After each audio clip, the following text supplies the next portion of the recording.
yang membuat kita terhubung dengan realita kerajaan. Sehingga walaupun yang lain goncang, karena ini kerajaan yang tak tergoncangkan, ya kita anteng-anteng saja, tenang-tenang saja, tidak bergoncang. Ini dasar keyakinannya, ini yang harus dibongkar, harus diselaraskan dengan firman, ya.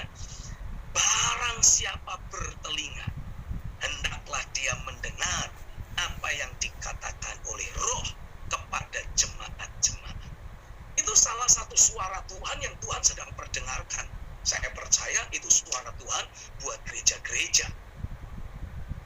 Baiklah, orang yang tidak berdaya sekalipun berkata, aku ini pahlawan. Lalu beberapa waktu sebelumnya Tuhan terus berbicara bahwa Dia sudah memberikan Roh Kristus kepada setiap kita sebagai orang percaya. Nah, kitab 1 Korintus pasal 15 memberikan penegasan. Kristus itu adalah roh yang menghidupkan. Adam pertama adalah makhluk hidup. Adam yang akhir atau Kristus itu adalah roh yang menghidupkan. Nah, Tuhan memberikan pengertian buat saya. Kalau Kristus adalah roh yang menghidupkan, dan Bapa di sorga memberikan Roh Kristus kepada kita. Ini merujuk kepada tulisan kitab Roma pasal 8. Loh, artinya Kristus yang menjadi roh yang menghidupkan itu juga ada dalam diri kita. Roma 8 juga menubuatkan kalau roh yang membangkitkan Kristus dari antara orang mati diam di dalam di tubuhmu juga, maka roh itu akan menghidupkan tubuhmu yang fana. Artinya apa? Ada roh kehidupan dalam diri kita. Kita bisa berkata, aku adalah roh yang menghidupkan. Orang bertemu dengan aku, orang akan dihidupkan. Pengharapan mereka dihidupkan lagi. Ya, apalagi sukacita yang dicuri oleh iblis dikembalikan, dihidupkan lagi. Segala bentuk duka cita yang menguasai diri mereka dihancurkan. Sukacita Tuhan dihidupkan lagi. Kenapa? Karena aku adalah roh yang menghidupkan. Lalu beberapa waktu sebelumnya lagi Tuhan memberikan pernyataan firman, kalau yang dapat binasa ini mulai mengenakan yang tidak dapat binasa, maka genaplah firman yang mengatakan maut telah ditelan dalam kemenangan. Oh, haleluya. Saya percaya kalau jemaat, kalau hamba-hamba Tuhan menyendengkan telinga mereka kepada suara Tuhan yang sedang diperdengarkan. Dan hari-hari ini saya mendengar Tuhan berbicara kuat. Engkau adalah, aku adalah anak yang dikasihi, yang diberkati, yang dibedakan dan diistimewakan oleh Bapa sendiri. Ya, dari Matius pasal yang ke-6. Oh, itu suara Tuhan. Itu kalau kita dekatkan ke hati kita, harusnya membuat hidup kita itu penuh energi, membuat hati kita itu berkobar-kobar, menyala-nyala, meluap-luap. Inilah yang akan membuat kita bisa melangkah keluar dari perahu kemanusiaan kita. Ya, kita membaca dalam Matius pasal yang ke-14 ketika murid-murid diombang-ambingkan badai, gelombang ketika mereka menyeberangi danau Galilea. Alkitab menulis Yesus jalan di atas air. Ini menunjukkan Yesus punya otoritas, punya kuasa atas setiap badai dan gelombang. Ya. Saat yang menghadapi badai dan gelombang, dan di masa yang akan datang ada lebih besar lagi badai dan gelombang. Tapi terlepas dari itu semua, Yesus lebih besar, Yesus lebih dahsyat.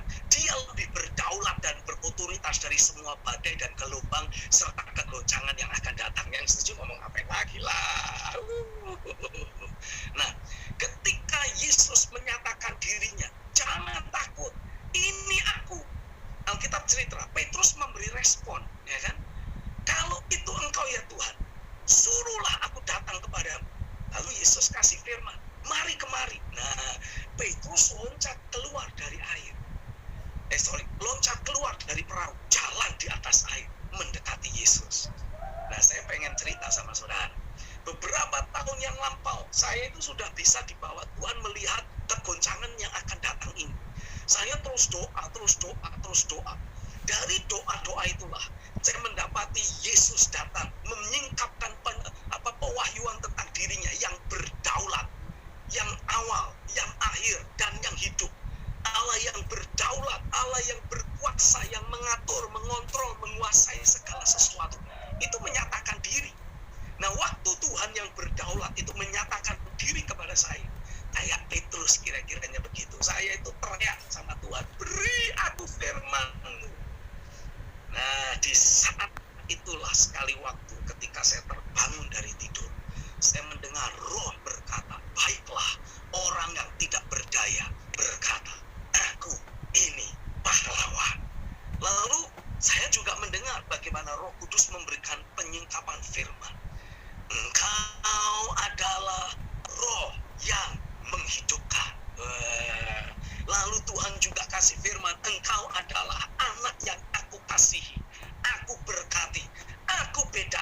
diistimewakan. Lalu Tuhan memberi firman yang paling dahsyat.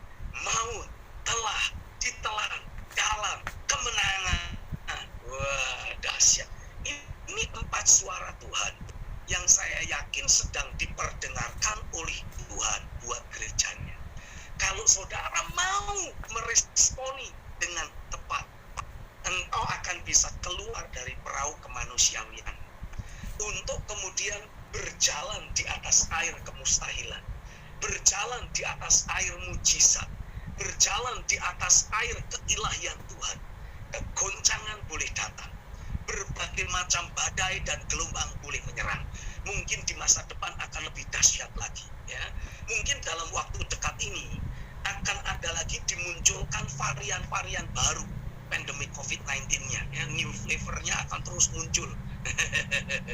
Tapi terlepas dari apapun yang manusia atau orang fasik akan lakukan, kita sebagai gereja, kita sebagai orang percaya tidak akan pernah menjadi korban.